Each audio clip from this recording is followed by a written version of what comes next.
So, as those in Minneapolis continue to protest the murder of George Floyd at the hands of four police officers, we did see a number of viral clips surface on social media. I want to show you this one. It's of this lady in a wheelchair, and you're going to see her trying to stab people, and you're going to see how the people respond. So, let's take a look at this clip. Move, bitch! She's stabbing people! Hey, hey, hey! She got a knife! She got a knife!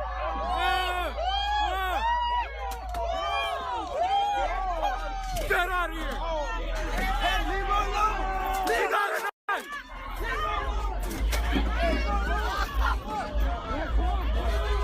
She's stabbing people! Jennifer, get the fuck!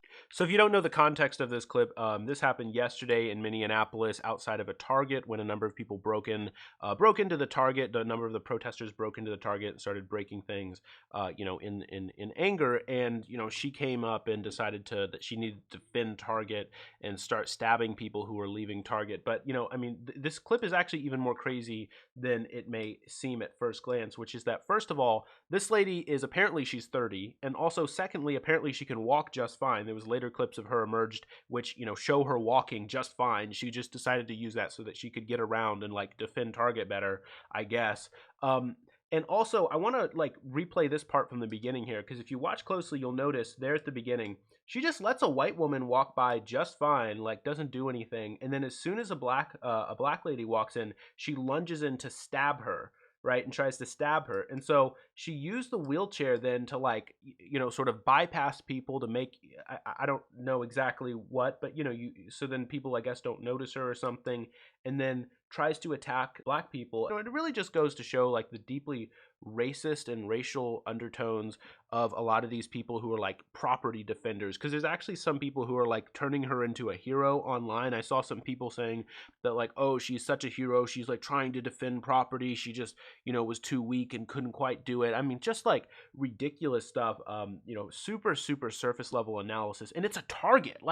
Out of everything that you're going to defend in your community, a Target, which, by the way, people protest Targets, people protest Walmarts and these big box stores in good times because they think and they see them as taking jobs. They see them as undermining their control of their own local communities. They see these, stores as coming in from the outside and then, taking over and, again, taking all the jobs, and people don't have any control over their community. They have so much control over local politics. People are upset at those stores in the good times.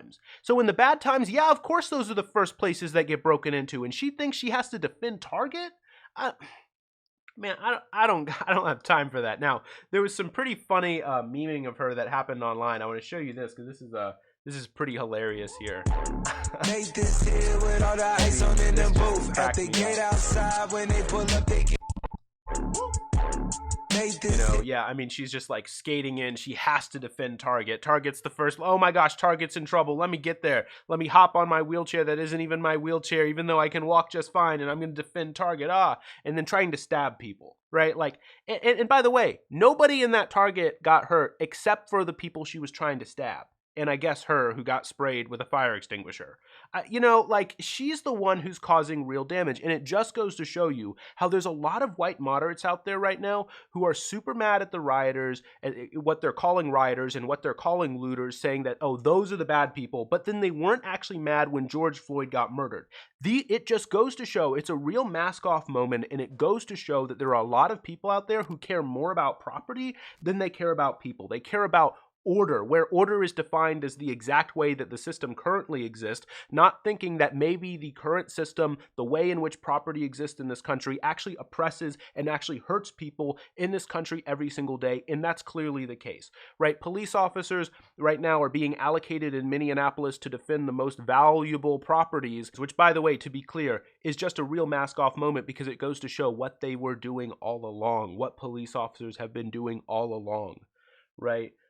And so, it's a pretty ridiculous thing that we're seeing. And I just want to show you this here because I think this is really revealing and really important for us to understand here, which is that a number of, a lot of people out there, again, are focusing on the robberies, supposedly, like the sort of robberies and lootings that, like, oh, this is like the worst thing ever. But what we need to understand is that it's really the property owners, it's the owners who commit the most robbery, and they commit it on us every single day, and it never really gets any serious attention. It's considered white collar, and when it does get attention, people are slapped with a fine. They don't go to jail, they're not considered violent, they're not labeled as apes, as a number of racists on Twitter were calling these were calling the protesters. um, they're just considered, oh, well, they were just being smart, right? If you get a government handout and you're rich, that's, you're a good businessman. If you get a government handout and you're poor, especially if you're black, then, oh, well, you're a welfare queen, right? It's that same sort of dynamic here, which is, you look here at the numbers of thefts that go on, minimum wage violations, right? That's the vast majority, 23.2 billion. Overtime violations, rest break violations, off the clock violations, and then when you combine basically all these other types of theft, it's like basically completely minuscule to the kinds of theft which happens every single day from white collar individuals. But that stuff, this stuff here, isn't considered like, oh, serious crime, right? Like all of the villainization, all the criminalization, it's all targeted at this type of crime, because this type of crime happens to the people who do this type of crime. And this type of crime, the people who do this type of crime, these are the kinds of people who control our government. And so they, in many respects, write the rules, decide what things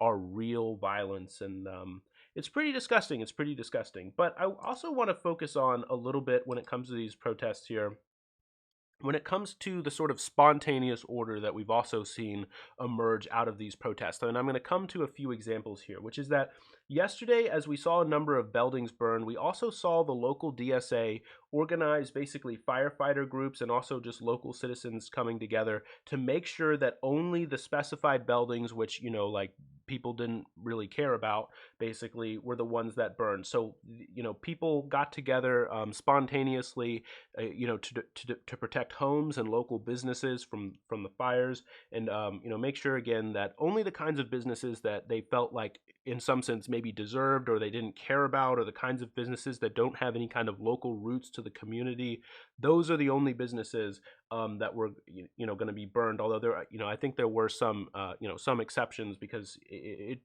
did get pretty bad. I mean, some of the videos that you see there, some of the fires did get pretty crazy.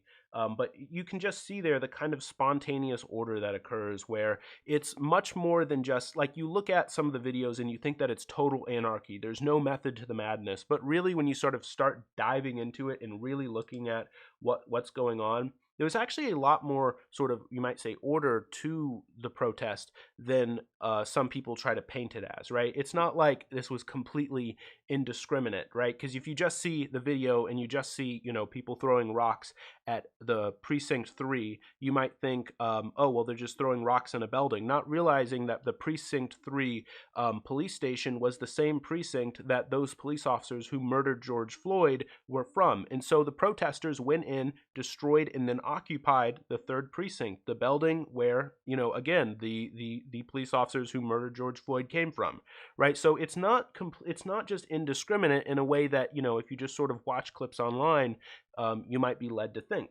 Now, another example here, Twin City DSA organizing meals and packaging meals up, for working with the eco-socialist branch of the DSA, the Twin City DSA, to provide meals for protesters out there so we can keep up the pressure on the police. And also, you can see here the Twin City DSA organizing supply runs, organizing trip runs with, looking for people who have cars in order to, again, this is actually for the 3rd precinct there, to try to keep an occupation on it. Now, police did break through the occupation of the building, but you can see here, this is just like, real attempts at organization, real organization on the ground and on the fly.